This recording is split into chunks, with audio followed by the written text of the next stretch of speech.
राधे राधे दोस्तों, आप सभी का मेरे चैनल व्रत एंड पर में स्वागत करती हूँ। दोस्तों, इस बार पौष मास की पूर्णिमा 2 दिन आई है। 2 तारीख और 3 तारीख को। 2 तारीख को शाम से लगेगी और 3 तारीख को पूरे सारे दिन रहेगी।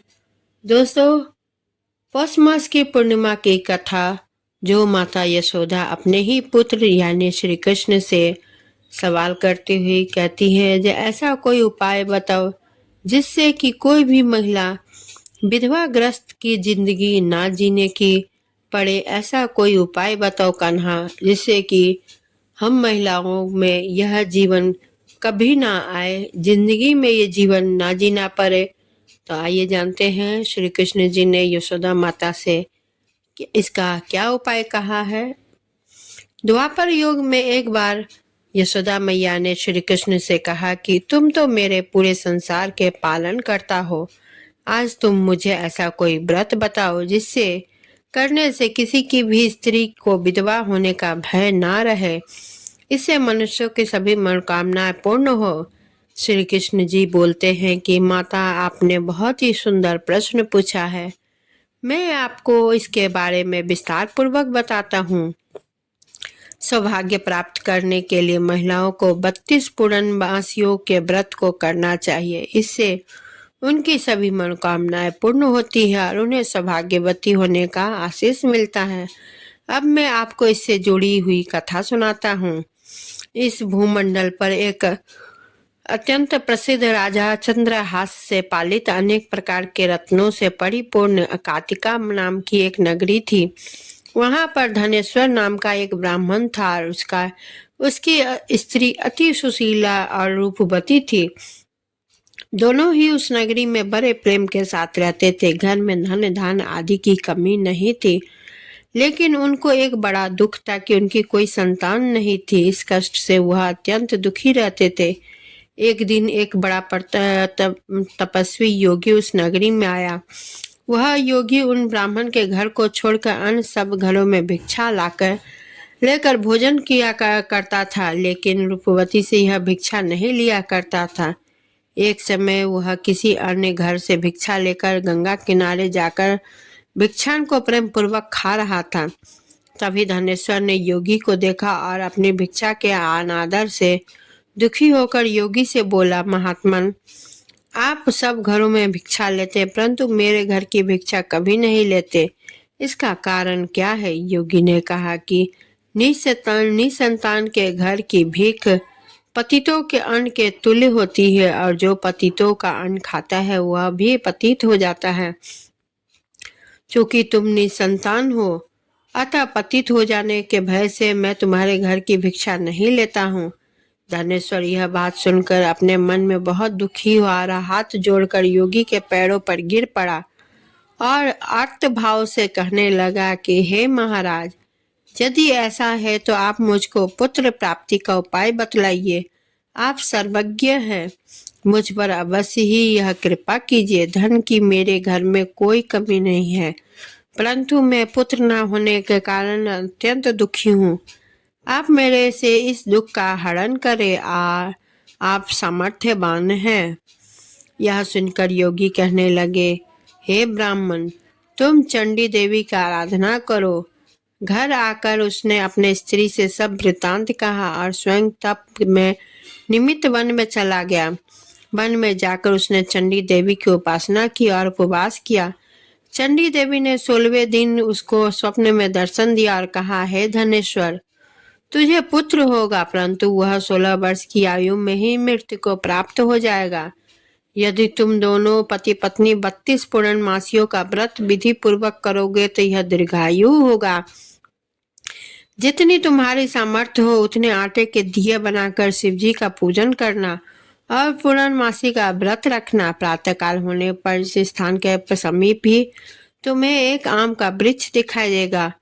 उस पर चढ़कर एक फल तोड़कर शीघ्र ही अपने घर चले जाना और अपनी स्त्री से सब वृतांत कहना। जब यह श्री शंकर जी का ध्यान करके उस फल को खा लेगी तब भगवान शंकर की कृपा से वह गर्भवती हो जाएगी। जब वह ब्राह्मण प्रातःकाल उठा तो उसने उस स्थान के पास ही एक आम का वृक्ष देखा। जिस पर एक आम का फल लगा हुआ था। उस ब्राह्मण ने उस आम के वृक्ष पर चढ़कर उस फल को तोड़ने का प्रयत्न किया, परंतु कई बार प्रयत्न करने पर भी वृक्ष पर ना चढ़ पाया। तब उस ब्राह्मण को बहुत चिंता हुई और वह व्यग्र विनाशक श्री गणेश जी की वंदना करने लगा और बोला, हे दयानिधे, आपने भक्तों के विघ्नों का नाश करके उसके मंगल कार्य करने वाले को, दुष्ट का नाश करने वाले, रिद्धि सिद्धि को देने वाले, आप मुझ पर कृपा करके इतना बल दे कि मैं अपने मनोरथ को पूर्ण कर सकूं। इस प्रकार गणेश जी की प्रार्थना करने पर उनकी कृपा से धनेश्वर वृक्ष पर चढ़ गया और उसने एक अति सुंदर आम का फल देखा। उसने विचार किया कि जो वरदान से फल मिला था वह यह है कि और कोई फल दिखाई नहीं देता। उस धनेश्वर ब्राह्मण ने जल्दी से उस फल को तोड़कर अपनी स्त्री को लाकर दिया। उसकी स्त्री ने अपने पति के कथा अनुसार उस फल को खा लिया, जिसके पश्चात वह गर्भवती हो गई। देवी जी की असीम कृपा से उसे एक अत्यंत सुंदर पुत्र की प्राप्ति हुई, जिसका नाम उन्होंने देवीदास रखा। माता पिता के हर्ष और शोक के साथ वह बालक शुक्ल पक्ष के चंद्रमा की भांति बढ़ने लगा। भवानी की कृपा से वह बालक बहुत ही सुंदर, सुशील और पढ़ने में बहुत ही निपुण हो गया। चंडी देवी के आज्ञा अनुसार उसके माता पिता ने 32 पूर्णमासी का व्रत रखना प्रारंभ कर दिया, जिससे उसका पुत्र दीर्घायु हो जाए। 16वां वर्ष लगते ही देवीदास के माता पिता को बड़ी चिंता हो गई और उनके पुत्र की इस वर्ष मृत्यु ना हो जाए, इसलिए उन्होंने अपने मन में विचार किया, यदि यह दुर्घटना उनके सामने हो गई तो वह कैसे सहन कर सकेंगे। उन्होंने देवीदास के मामा को बुलाया और कहा कि हमारी इच्छा है कि देवीदास 1 वर्ष तक काशी में जाकर विद्या अध्ययन करे और हम उसको अकेला भी ना छोड़ना चाहते हैं, इसलिए साथ में तुम चले जाओ और 1 वर्ष के पश्चात इसको वापस लौटा लाना। यह सब प्रबंध करके उसके माता पिता ने काशी जाने के लिए देवीदास को एक घोड़े पर बैठाकर उसके मामा को उसके साथ विदा कर दिया। धनेश्वर ने अपनी पत्नी के साथ अपने पुत्र की मंगल कामना तथा दीर्घायु के लिए भगवती दुर्गा की आराधना और पूर्णमासियों का व्रत करना आरंभ कर दिया। इस प्रकार उन्होंने 32 पूर्णमासी का व्रत किया। कुछ समय पश्चात एक दिन वह दोनों मामा और भांजा मार्ग में रात्रि में बिताने के लिए किसी ग्राम में ठहरे हुए थे। उस दिन उस गांव में एक ब्राह्मण की अत्यंत सुंदरी, सुशीला, विदुषी और गुणवंती कन्या का विवाह होने वाला था। जिस धर्मशाला के अंदर वो वर और उसकी बारात ठहरी हुई थी, उसी धर्मशाला में देवीदास और उसका मामा भी ठहरे हुए थे। संयोगवश कन्या को तेल आदि चढ़ाकर मंडप आदि का कृत्य किया जा रहा था, लेकिन लग्न के समय वर को धनुर्वात एक शरीर के धनुष की तरह झुककर टेढ़ा हो जाता है। शरीर का एक ऐसा रोग होता है, हो गया। इस कारण वर के पिता ने अपने कुटुंबियों से परामर्श करके निश्चय किया कि यह देवीदास मेरे पुत्र जैसा ही सुंदर है, मैं इसके साथ ही लग्न करा देता हूँ और बाद में विवाह के अन्य कार्य में मेरे लड़के के साथ हो जाएंगे। ऐसा सोचकर उन्होंने देवीदास के मामा से जाकर बोला कि तुम थोड़ी देर के लिए अपने भांजे को हमें दे दो, जिससे विवाह के लग्न के सारे कृत्य सुचारू रूप से हो सके। तब उसका मामा कहने लगा कि जो कुछ भी हो कन्यादान के समय वर को मिले वह सब हमें दे दिया जाए, तो मेरा भांजा इस बारात का दूल्हा बन जाएगा। यह बात वर के पिता ने स्वीकार कर लिया और उसने अपने भांजे को वर बनने के लिए भेज दिया और उसके साथ वह सब विवाह कार्य रात्रि में विधि पूर्वक संपन्न हो गया। पत्नी के साथ वह भोजन ना कर सका और ना अपने मन में सोचने लगा कि ना जाने यह कैसी स्त्री होगी। वह एकांत में इसी सोच में पड़ गया तथा उसकी आंखों में आंसू आ गए। तब वधू ने पूछा कि क्या बात है, आप इतने उदासीन और दुखी क्यों हो रहे हैं। तब उसने सब बातों को जो वर के पिता और उसके मामा में हुई थी उसको बतला दी। तब कन्या कहने लगी कि यह ब्रह्म विवाह के विपरीत कैसे हो सकता है। देव, ब्राह्मण और अग्नि के सामने मैंने आपको ही अपना पति बनाया है, इसलिए आप ही मेरे पति हैं, मैं आपकी ही पत्नी रहूंगी, किसी अन्य की कदापि नहीं। तब देवीदास ने कहा, ऐसा मत करिए, क्योंकि मेरी आयु बहुत कम है। मैं पश्चात आपकी क्या गति होगी, इन बातों का अच्छी तरह विचार कर लो। परंतु वह दृढ़ निश्चय विचार का स्त्री वाली थी। बोली, जो कुछ भी हो, आपकी गति होगी वह मेरी भी गति होगी। हे स्वामी, आप उठिए और भोजन करिए, आप निश्चय ही भूखे होंगे। इसके बाद देवीदास और उसकी पत्नी दोनों ने भोजन किया तथा शेष रात्रि वह सोते रहे। प्रातःकाल देवीदास ने अपनी पत्नी को 3 नगों से जड़ी हुई एक अंगूठी दी, एक रुमाल दिया और बोला, हे प्रिय, इसे लो और संकेत समझकर स्थिर चित हो जाओ। मेरा मरण और जीवन जानने के लिए एक पुष्प वाटिका बना लो, उसमें सुगंधित वाली एक नव मल्लिका लगा दो, उसको प्रतिदिन जल में से सींचा करो और सुख के साथ खेलो कूदो तथा उत्सव मनाओ। जिस समय और जिस दिन मेरा प्राणता होगा, ये फूल सूख जाएंगे, और जब ये फिर चाहे हरे भरे हो जाए तो जान लेना कि मैं जीवित हूँ। यह समझाकर वह चला गया। प्रातः काल होते ही वहां पर गाजे बाजे बजने लगे, और जिस समय विवाह के कार्य समाप्त करने के लिए वर तथा सब बाराती मंडप में आए तो कन्या ने वर को भली प्रकार देखकर अपने पिता से कहा कि यह मेरा पति नहीं है, मेरा पति तो वही है जिसके साथ सत्र में मेरा पानी ग्रहण हुआ था, इसके साथ मेरा विवाह नहीं हुआ है। यदि ये वही है तो बताए कि मैंने इसको क्या किया। मधुपर्क और कन्यादान के समय जो मैंने भूषण आदि दिए थे उन्होंने दिखाए, तथा रात में मैंने क्या गुप्त बातें कही थी वह सब सुनाए। पिता के उसके कथानुसार वर को बुलवाया गया। कन्या की यह सब बातें सुनकर वह कहने लगा कि मैं कुछ नहीं जानता। इसके पश्चात लज्जित होकर वह वहां से चला गया और सारी बारात भी अपमानित होकर वहां से लौट गई।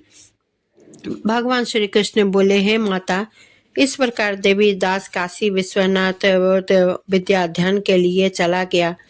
जब कुछ समय बीत गया तो काल के प्रेरित होकर एक सर्प रात्रि के समय उसको डसने के लिए वहां पर आया। उस विषधर के प्रभाव से उसके शयन का स्थान चारों ओर से विष से विषैला हो गया, परंतु व्रत के प्रभाव से उसका काट ना पाया, क्योंकि पहले ही उसकी माता ने 32 पूर्ण पूर्णिमा का व्रत कर रखा था। उसके बाद मध्याह्न के समय स्वयं काल वहां आया और उसके शरीर से उसके प्राणों को निकालने का प्रयत्न करने लगा, जिससे वह मूर्छित होकर पृथ्वी पर गिर पड़ा। भगवान की कृपा से उसी समय पार्वती जी के साथ भगवान शंकर वहां आ गए।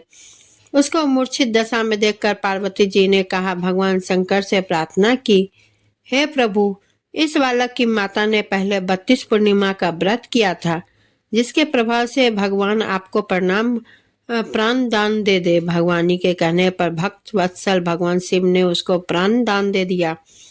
इस व्रत के प्रभाव से काल को भी पीछे हटना पड़ा और देवीदास स्वस्थ होकर बैठ गया। इधर उसकी स्त्री उसके वह काल की परीक्षा किया करती थी। जब उसने देखा कि उस पुष्प वाटिका में पत्र पुष्प कुछ भी नहीं रहे तो उसको अत्यंत आश्चर्य हुआ। तब वह वैसे ही हरी भरी हो गई तो वह जान गई कि वह जीवित हो गए। यह देखकर वह बहुत प्रसन्न मन से अपने पिता से कहने लगी कि पिताजी, मेरे पति जीवित हैं, आप उनको ढूंढना शुरू करें। जब 16 वर्ष व्यतीत हो गया तो देवीदास अपने मामा के साथ काशी से चल दिया। इधर उसके ससुर उसे ढूंढने के लिए अपने घर से जाने वाले ही थे कि वह दोनों मामा भांजा वहां आ गए। देवीदास को आता देखकर उसका ससुर बड़ी प्रसन्नता के साथ अपने घर में ले आया। उस समय नगर के निवासी भी वहां इकट्ठे हो गए और सबने निश्चय किया कि अवश्य इसी बालक के साथ इस कन्या का विवाह हुआ होगा। उस बालक को जब उस कन्या ने देखा तो पहचान लिया और कहा कि यह तो वही है जो संकेत करके गया था। तदुपरांत सभी कहने लगे कि भला हुआ जो यह आ गया, और सब नगरवासियों को सुख और प्रसन्नता हुई। श्री कृष्ण जी कहने लगे कि इस प्रकार धनेश्वर 32 पूर्णिमाओं के व्रत के प्रभाव से पुत्रवान हो गया। जो भी स्त्रियां इस व्रत को करती है वे जन्म जन्मांतर में वैधव्य का दुख नहीं भोगती और सदैव सौभाग्यवती रहती हैं। यह मेरा वचन है, इसमें कोई संदेह नहीं है। यह व्रत पुत्र पौत्रों को देने वाला तथा संपूर्ण मनोकामनाओं को पूर्ण करने वाला है। 32 पूर्णिमाओं के व्रत को करने से व्रती की सभी इच्छाएं भगवान से शिव जी पूर्ण करते हैं। 32 पूर्णिमाओं की विधि अगर आप जानना चाहते हैं तो अगली वीडियो में आप जरूर देखें। और इसी के साथ मैं विदा लेती हूँ। इससे पहले कहना चाहती हूँ, अगर मेरी वीडियो आप सभी को अच्छी लगी हो कमेंट जरूर करें, कमेंट करना ना भूलें और वीडियो को लाइक शेयर जरूर करें। चैनल को सब्सक्राइब करना ना भूलें, बेल आइकन को भी जरूर क्लिक करें। इसी के साथ मैं विदा लेती हूँ। धन्यवाद।